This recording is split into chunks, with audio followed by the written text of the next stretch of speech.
Test के मुताबिक जो आज रिपोर्ट सामने आई है उसका उन्होंने कंक्लूजन निकाला है, जो कि स्क्रीन पर लोग देख रहे होंगे। इसके ऊपर सज़ाएं हो सकती हैं ज़हीर को और दुआ को, कानूनी अगर कर लेते हैं तो उसके ऊपर सज़ा क्या है? उसके ऊपर सज़ा ये है कि 3 साल सज़ा दी जाए। और अस्सलाम वालेकुम, आप देख रहे हैं पाकिस्तान टुडे और मैं हूं आपका मेज़बान अनीब ज़हीर। दुआ ज़ारा केस में एक बड़ा ब्रेक थ्रू हुआ है।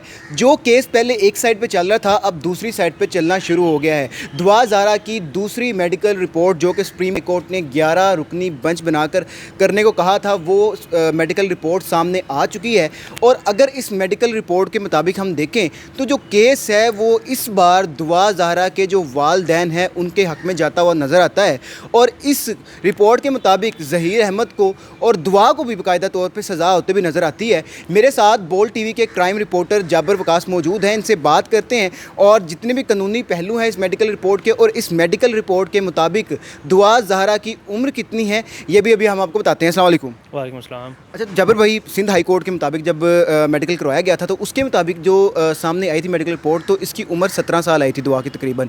अब आप बताएं कि जो अब मेडिकल रिपोर्ट आई है जो सुप्रीम कोर्ट के ने जो बेंच बनाया था उसके बाद सामने आई है, उसके मुताबिक क्या एज आई है, क्या क्या उन्होंने बताया है, सारे मामला हैं बताएं ज़रा। देखें, इस हवाले से एक बोर्ड बनाया गया था जो कि जिब्रान नासर ने अपनी एप्लीकेशन फ़ाइल की थी और उसके ऊपर सुप्रीम कोर्ट रजिस्ट्री का जो केस चला था उसने कहा था कि कोई ममानियत नहीं है, जो पहले फैसला आया था कि दोबारा मेडिकल नहीं हो सकता, मेडिकल करवाना है तो आप एक बोर्ड तश्कील दिया जा सकता है, जो कि पाकिस्तान का अब तक का तकरीबन सबसे बड़ा मेडिकल बोर्ड था जो कि तश्कील दिया गया था।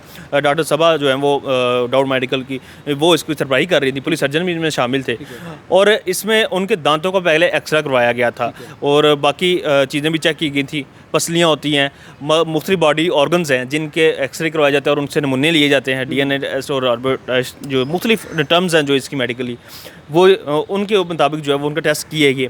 उस टेस्ट के मुताबिक जो आज रिपोर्ट सामने आई है उसका उन्होंने कंक्लूजन निकाला है, जो कि स्क्रीन पर लोग देख रहे होंगे।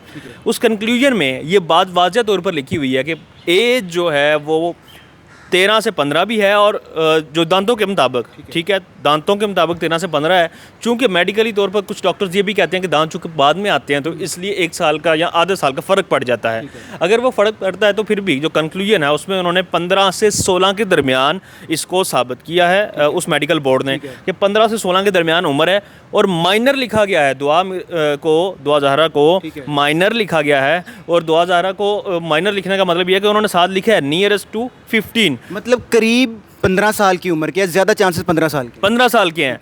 देखें, जो क्लेम है उनके वालिद का वो अपनी जगह पे अब साबित होना शुरू हो गया, ठीक है, उनके कुछ महीने उनके भी आगे पीछे हैं, लेकिन जाहिर है कि एक मेडिकल रिपोर्ट का कुछ और तरीके से सामने आती है। वो बॉडी ऑर्गन्स का बनना, उसका तश्कील पाना माँ के पेट में और फिर उसके बाद बच्चे के पैदा होने के बाद वो सारी उम्र जो है वो काउंट होती है। तो वो ये सब मामलात हैं जिसकी वजह से जो है वो थोड़ा सा फ़र्क आ रहा है, लेकिन अभी भी वो 16 से कम उम्र हैं और जो है वो उनकी जो एज है जो कंक्लूजन की गई है वो 15 से 16 के दरमियान है। अब इसके ऊपर जो फैसला है वो महफूज कर लिया गया है अब तक की मेरी इत्तलात के मुताबिक। फैसला मुकम्मल जो अदालत ने देना था फैसला वो अदालत अभी ने जज साहब ने नहीं दिया। अब इसके ऊपर जो कानून को मैंने जाना है, जो मैंने पढ़ा है, उसके मुताबिक ये है कि 2013 का जो एक्ट आया था सिंध हुकूमत का, उसके मुताबिक 16 साल क्या 18 साल से कम उम्र बच्ची का निकाह और कोर्ट मैरिज करना जायज़ नहीं है, ठीक है, कानूनी अगर कर लेते हैं तो उसके ऊपर सज़ा क्या है? उसके ऊपर सज़ा ये है कि 3 साल सज़ा दी जाए और कम से कम 2 साल, और सिर्फ दूल्हे को नहीं, वो उसमें जो सहूलतकार हैं, चाहे वो भाई है, माँ बाप हैं, जो भी हैं, माँ बाप भी अगर वली हैं, बेशक वो वली कहलाते हैं, लेकिन वो भी अगर शामिल हैं तो उनके ऊपर भी सज़ा का नाफिज़ अमल होना ज़रूरी है। अब ये मेडिकल रिपोर्ट सामने आ गई। इस मेडिकल रिपोर्ट के मुताबिक 15 साल उम्र डॉक्टर्स ने कहा है कि ज़्यादा मतलब चांसेस 15 साल उम्र के हैं। इसके ऊपर सज़ाएँ हो सकती हैं ज़हीर को और दुआ को, या जो लोग भी सहूलतकार इस चीज़ में बने उन सबको सज़ाएँ हो सकती हैं? देखिए, मैंने आपको पहले भी एक दफ़ा आपसे वीडियो की थी, मैंने आपको बताया था बहुत पहले, अभी सिर्फ ये अगवा केस चल रहा था, उस वक्त मैंने बताया था कि किसी भी लड़की को ये करना कि उसके ऊपर उसको इन्फ्लुएंस करना कि वो उससे शादी करे, चाहे जज्बात में उसको बहकाया जाए और माइनर लड़की हो, अंडर एज हो, उसके साथ ये किया जाए तो उसके ऊपर अलग से सज़ा है। मैं तब से कह रहा हूँ कि ज़हीर को सज़ा हो जानी है, ये सज़ा बनती है। ये बात का मामला है कि उसके ऊपर वालिदैन उसके माफ़ कर दें या कुछ और मामला पेश आ जाए तो वो ज़हीर बच जाए, लेकिन जो पाकिस्तान का कानून है वो ये कहता है कि अंडर एज लड़की को वरगला फसला कर आप शादी के लिए उसको मजबूर करते हैं किसी तरह, तो वो असल में उसको 5 साल की कम अज़ कम मेरे ख्याल में सज़ा है। वो एक एक्ट और है लेकिन ये जो एक्ट है कि आप असल में विल ऑफ एफिडेविट जो जमा करवाते हैं, कोर्ट मैरिज जिसे हम कहते हैं, वो एक्चुअली वो चीज़ है जो कि आप जज साहब के सामने इकरार करते हैं कि जी हाँ, हम कानूनी तौर पर जो है बालिग हैं, हमारी उम्र पूरी है और हम शादी करना चाहते हैं, तो हमें रजामंदी के साथ जो है ना वो शादी करने की इजाज़त दी जाए।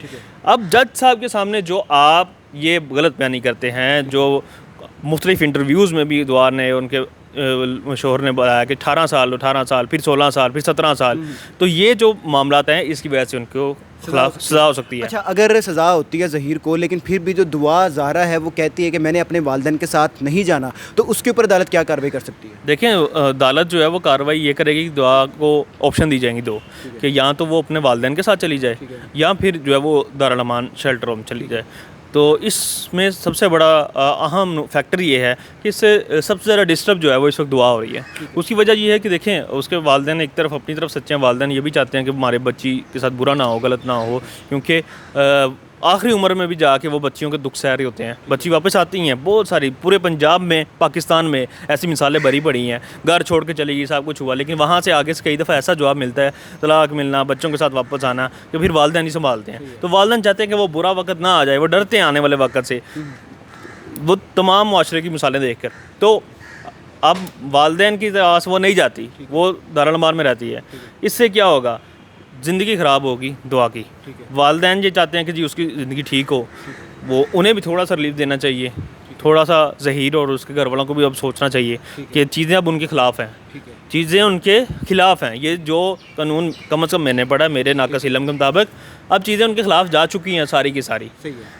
कोई गैंग नहीं है, कोई और कुछ मामला नहीं है, लेकिन ये मामला ज़रूर है कि उन्होंने कानून की खिलाफ वर्जी की है। ठीक हो गया, ठीक हो गया जी। जाबिर वकास साहब हमारे साथ मौजूद थे। आपने सारी जितनी मेडिकल रिपोर्ट के अंदर कानूनी कार्रवाई हो सकती है या मेडिकल रिपोर्ट की जो रिजल्ट आए हैं सारे आपने सुने कि इस रिपोर्ट के बाद दुआ ज़ारा और ज़हीर को सज़ाएँ भी हो सकती हैं। इसके बाद दुआ ज़ारा को दारुल अमान भी भेजा जा सकता है और इस केस के आगे जो जो पहलू होंगे वो हम आपको बताते जाएंगे और भी कानूनी जो पहलू हो उसके साथ साथ जो अपडेट करते रहेंगे। जाबिर वकास का अपना यूट्यूब चैनल है, जाबिर वकास ऑफिशियल के नाम से, आप उसको भी सर्च कर सकते हैं। जितने भी कानूनी पहलू आगे इस केस में चलेंगे वो आप जाबिर वकास के यूट्यूब चैनल पर भी देख सकते हैं। इसके साथ मुझे दीजिए इजाज़त। अल्लाह हाफ़िज़।